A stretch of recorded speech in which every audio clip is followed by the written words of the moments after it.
আমার চ্যানেলে তোমাদের সকলকে স্বাগত। আজ আমরা ক্লাস 7-এর রায়া মার্টিন প্রশ্নবিচিত্র থেকে বাংলার তৃতীয় পর্যায়ক্রমিক মূল্যায়নের দ্বিতীয় স্কুল সলভ করব।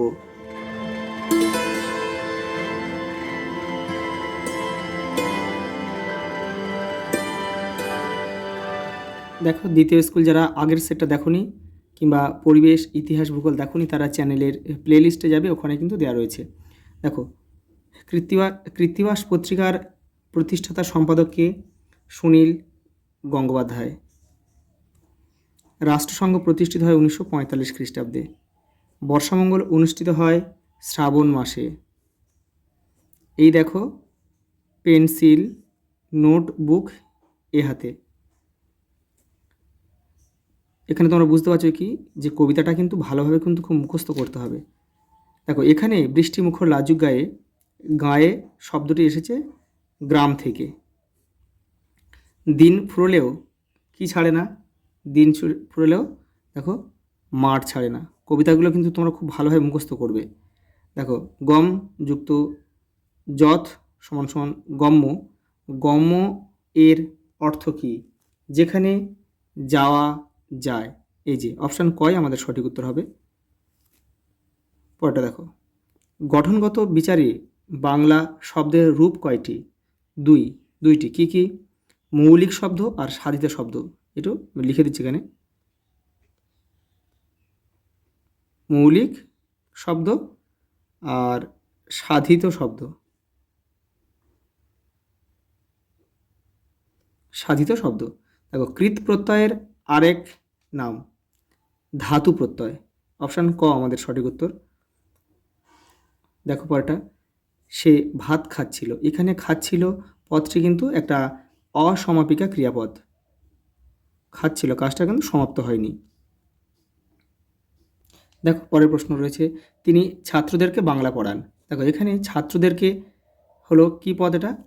এটা হবে কোন কারক বলেছে? এটা কর্মকারক হবে। ক্রিয়াকে কি বা কাকে বা কাদেরকে দিয়ে প্রশ্ন করলে কিন্তু কর্মকারক পাই আমরা।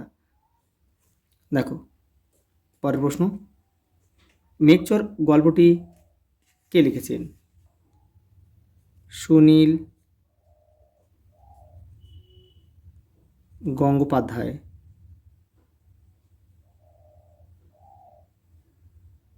পরেরটা দেখো, ভানুসিংহ কার ছদ্মনাম? রবীন্দ্রনাথ ঠাকুর। ভানুসিংহ কোন নদীতে বোটে ছিলেন? আত্রাই।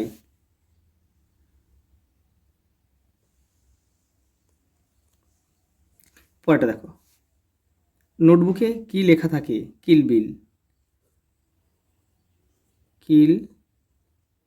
বিল লেখাতে ভরা। বৃষ্টিমুখর গ্রামটি কেমন? লাজুক। চিরদিনের কবিতা থেকে নেওয়া এটা, সুকান্ত ভট্টাচার্যের। কবিতাগুলো কিন্তু তোমাদের খুব ভালোভাবে কিন্তু মুখস্থ করতে হবে। দেখো, বাচ্চা না বাচ্চা শব্দটি কোন শব্দটি ঠিক? এখানে হবে বয়াকার চয় আকার, এটাই হবে সঠিক। এটা দেখো, পরটা সাধিত শব্দ কাকে বলে? এটা তোমাদের ভাষা পাঠের 27 নম্বর পেজে রয়েছে, দেখে নাও। এই দেখো, সাধিত শব্দ হলো যে শব্দকে বিশ্লেষণ করা যায়। যেমন দেখো, এখানে দিয়েছে, দেখো, করা, পাগলাটে, গুণপনা, এগুলো কিন্তু সব ভাঙা যায়, সেই জন্য এটা কিন্তু সাধিত শব্দ। আর মৌলিক শব্দ সেগুলো কিন্তু ভাঙা যায় না। দেখো, পরের প্রশ্ন, শব্দ প্রত্যয়ের আরেক নাম কি? দেখো, তদ্দিত প্রত্যয়। ত দয় ধয় হর্ষই তদ্দিত প্রত্যয়। তারপরে দেখো, কারকের সংজ্ঞা দাও। এটা তোমাদের ভাষা চর্চার, দেখো এটা তোমাদের 37 নম্বর পেজে রয়েছে। এই দেখো, বাক্যের নামপদগুলি এই সমাপিকা ক্রিয়ার সঙ্গে, মানে নামপদের সঙ্গে ক্রিয়াপদের যে সম্পর্ক, সেটাই হচ্ছে কারক। দেখো, পরের প্রশ্ন রয়েছে, কারক চিহ্ন বা বিভক্তি কাকে বলে? তোমাদের ভাষা চর্চার 38 নম্বর পেজে রয়েছে। দেখো, এই দেখো, কারক চিহ্ন, এই যে বিভক্তি, আর এই কারক চিহ্ন নিচে রয়েছে। দেখো, এখান থেকে এই পর্যন্ত তোমাদের লিখতে হবে। মৌলিক বিভক্তি চিহ্ন কি? দেখো, ভাষা পাঠে তোমাদের ভাষা চর্চা 39 নম্বর পেজে রয়েছে। এই যে এখান থেকে এই পর্যন্ত একটা উদাহরণ দিয়ে দেবে। পরে রয়েছে দেখো প্রযোজ্য কর্তা কাকে বলে। তোমাদের ভাষা চর্চার এটা 40 নম্বর পেজে রয়েছে। দেখো একদম এই যে শেষের দিকে রয়েছে, দেখো প্রযোজ্য কর্তা। এই যে এখান থেকে এটা লিখবে, উদাহরণ দিয়ে দেবে, রাখাল গরু চড়ায়। দেখো পরেটা রয়েছে সোনার মেজাজ খিটখিটে হয়ে যায় কেন? কারণ হচ্ছে দুপুরে বেশি ঘুমালে।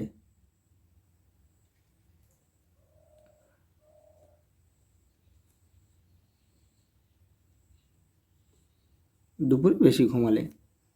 এমন সময় ফিরে তাকাতেই চোখে পড়ে। কি চোখে পড়ে? দেখো এটা তোমাদের মাকু গল্পের 48 নম্বর পেজে রয়েছে। এই যে দেখো, এমন সময় ফিরে তাকাতেই চোখে পড়ে গাছ ঘরের দেয়াল ঠেসে কে যেন এক রাশি জিনিস রেখে গেছে। সবার নিচে দেখা যাচ্ছে কাগজের মোড়ক খোলা দুটি ফ্রক,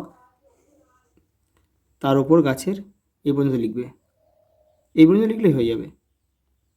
দেখো পরেটা রয়েছে ঝুলতে ঝুলতে টিয়া হাসি হাসি মুখ করে বলতে লাগলো। কি বললো মাকু? দেখো মাকুর 52 নম্বর পেজে রয়েছে। দেখো এটা, এই যে দেখো, ঝুলতে ঝুলতে টিয়া হাসি হাসি মুখ করে বলতে লাগলো। দেখো কোনো ভয় নেই, আমি মাকুকে চাবি লাগিয়ে দেব। আমি মাকুর জন্য চাবি বানিয়েছি, পুটলিতে আছে। পরের প্রশ্ন দেখো, মালিক তার জন্মদিনে কি পেয়েছিল? দেখো 49 পেজে রয়েছে। দেখো এই যে এইটা তোমরা লিখবে, এখান থেকে এই পর্যন্ত। শান্তিনিকেতন কোন রাজ্যে, কোথায় অবস্থিত? শান্তিনিকেতন কোন রাজ্য? বীরভূম। বীরভূম। আর কোথায় অবস্থিত? বোলপুর।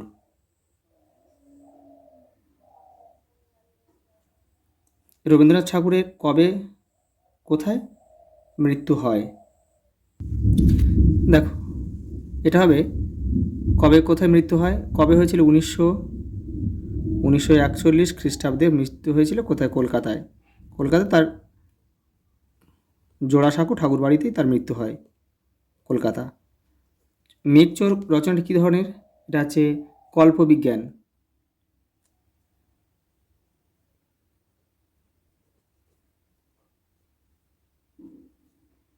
কল্পবিজ্ঞান। পরেরটা দেখো, নোট বই কবিতাটি তোমার কেমন লাগে? দেখো রায়ের মার্টিন 86 নম্বর পেজে রয়েছে।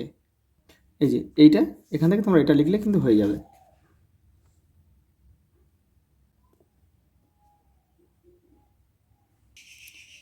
দেখো পরের প্রশ্ন, দিন ফুরলো বলতে কবি কী বুঝিয়েছেন? দেখে নাও।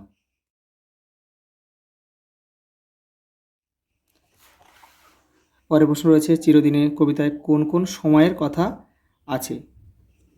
তোমাদের বইয়ে দেখো 74 নম্বর পেজে। দেখো এখানে কোন কোন সময়ের কথা রয়েছে। দেখো এখানে রয়েছে, দেখো বর্ষা, তারপরে দেখো রাত্রি, সন্ধ্যা, এই সময়গুলো রয়েছে। এপারে রয়েছে, দেখো এপারেও রয়েছে, দেখো সন্ধ্যা রয়েছে, রাত্রি, এগুলো রয়েছে। দেখো সকাল, দুপুর, এই সময়গুলো, এই যে দুপুর, এই সময়গুলো কিন্তু উল্লেখ করা হয়েছে। দেখো ঘড়িওয়ালা লোকটি কেমন? এটা মাকু গল্প থেকে নেওয়া হয়েছে, দেখে নাও।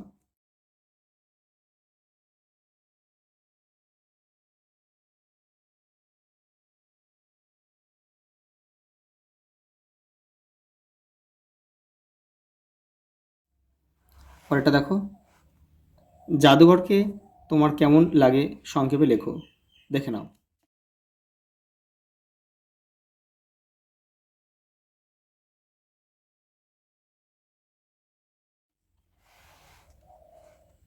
পরের প্রশ্ন, ভানু সিংয়ের কলকাতা ভালো লাগে না কেন? এটা রায়ান মার্টিন 131 নম্বর পেজে রয়েছে। দেখো এই যে দেখো, এখান থেকে তোমরা এটা লিখবে। পরের প্রশ্ন দেখো, কে কীভাবে মেঘ চুরি করেছিল? দেখো 94 পেজে রয়েছে রায়ান মার্টিনে। এই যে এখান থেকে তোমাদের লিখতে হবে, এপারেও রয়েছে, এই যে এই দেখো, এই পর্যন্ত তোমরা লিখবে, এই পর্যন্ত। পরের প্রশ্ন দেখো, শান্তিনিকেতনের মাঠে তৈরি সে গান কি কলকাতা শহরে হাটে জমবে? দেখো বক্তার এরকম মনে হওয়ার কারণ কি? এটা দেখো, এই প্রশ্নটা উত্তরটা তোমরা লিখলে হয়ে যাবে। দেখো সে গান কি কলকাতা শহরে হাটে জমবে, এটা এখান থেকে তোমরা এটা লিখবে।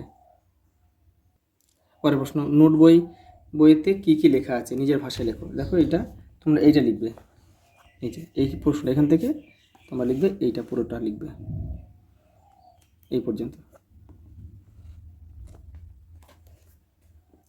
নীরব এখানে অমর কিষাণ পাড়া, চিরদিনের কবিতায় অমর কিষাণ পাড়া কোন কোন বিবরণ আছে? দেখো 123 নম্বর পেজে রায়ান মার্টিন। এই দেখো এই প্রশ্নটার উত্তর তোমরা লিখে দেবে, এটা পুরোটা লিখবে, এপারে অল্প একটু রয়েছে এই পর্যন্ত। দেখো পরেরটা, সবুজ ফসলে সুবর্ণযুগ আসে, কিভাবে আসে তা বুঝিয়ে দাও। দেখো 124 নম্বর পেজে রয়েছে, দেখো সবুজ ফসলে সুবর্ণযুগ আসে, একদম শেষেরটা রয়েছে, দেখো এপারে রয়েছে। এই পর্যন্ত তোমরা পড়ে কিন্তু এটা মুখস্থ করবে না, এগুলো শুধু পড়ে জাস্ট বুঝে নেবে, নিয়ে নিজের মতো করে নিজের ভাষায় লিখবে। পরেরটা দেখো, অর্থ বুঝে নিচের যে কোনো দুটি বাগধারাকে পুরনো বাক্যে প্রয়োগ করো।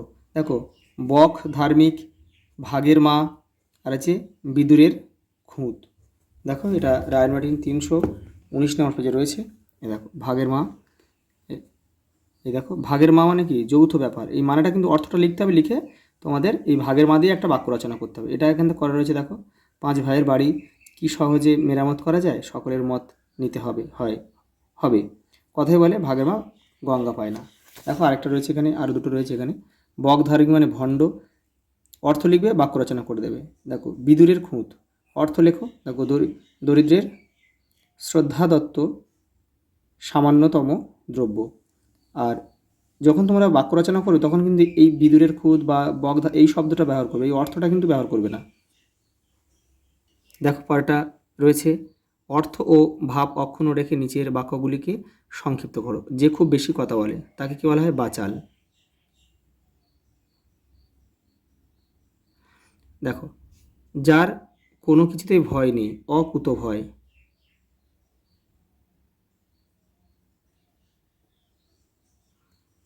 সাধু সুধা ধবলিত গৃহ, এটা হবে সৌধ। তারপর তোমার বাড়িতে বন্ধুকে বেড়াতে আসার কথা জানিয়ে একটি চিঠি লেখো। দেখো আনুমানিক 100 শব্দে বলেছে, ভাষা পাঠের তোমাদের ভাষা চর্চার 51 নম্বর পেজে কিন্তু এটা রয়েছে। এই যে দেখো এটা লিখবে, এই তারিখগুলো একটু তোমাদের যে তারিখে লিখবে সেই তারিখটা এখানে দেবে। এই যে এখানে তোমাদের নাম লিখবে, ঠিকানা লিখবে, মানে বন্ধুর ঠিকানা এটা, আর উপরে কিন্তু নিজের ঠিকানা হবে এই ডান দিকে এখানে। আজ এই পর্যন্ত, দেখা হবে পরের ভিডিওতে।